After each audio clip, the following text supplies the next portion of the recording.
Maybe you've experienced when a loud sound goes off, or maybe you're sitting in silence and all of a sudden you hear that annoying ringing in your ears. You know the sound, right?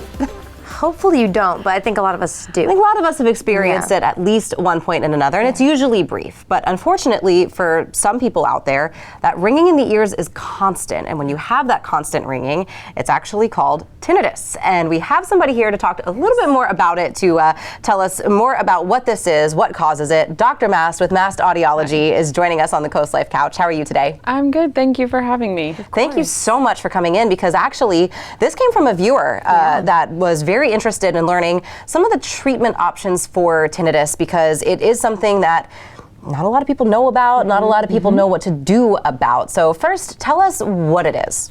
So pretty much any sound in your head that is, ringing, humming, buzzing. Some people actually hear music, like full-blown orchestra, one of my patients. But anything that is in your head that only you can hear would classify under that umbrella of tinnitus. Interesting. Okay. And I did call it tinnitus earlier. Either or. It's not that.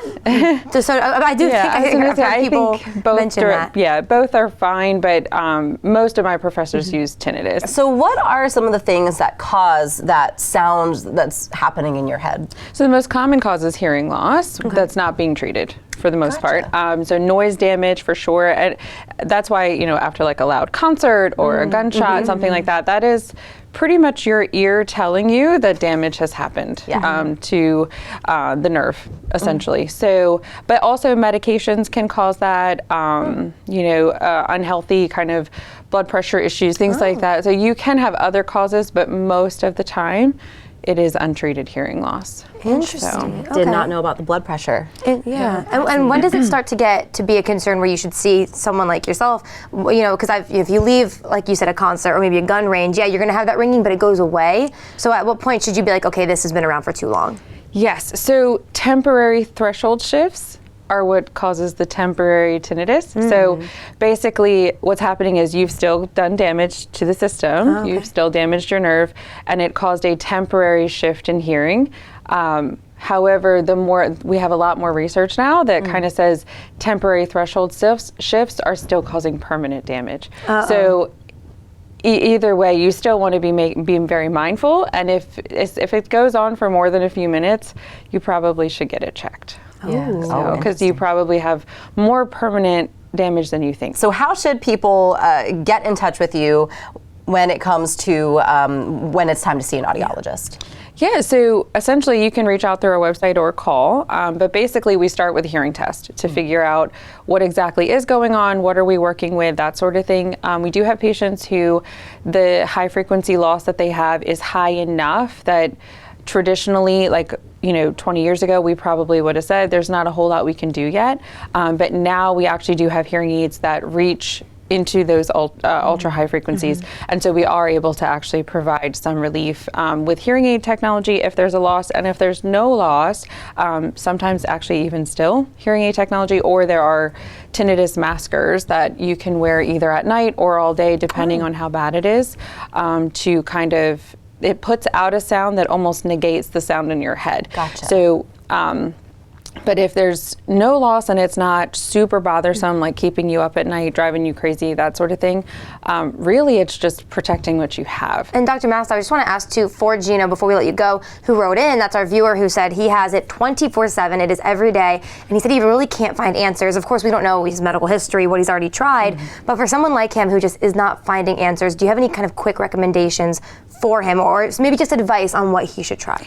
Definitely start with a hearing test. Okay. He needs to see someone like our office with, for a hearing test to kind of look at him globally and holistically from a wider perspective.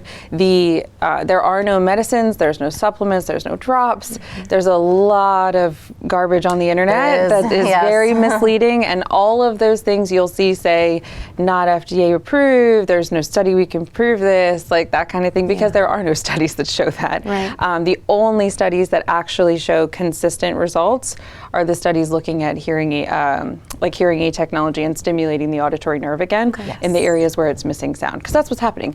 You are hearing the brain is actively seeking sound from the areas of the nerve that are no longer providing feedback because they're not being stimulated anymore. So because there's a loss. Yeah. So because there's that hearing loss, you're not getting stimulation from that section of the nerve. So the brain is actively like, oh, there should be more information coming from that section.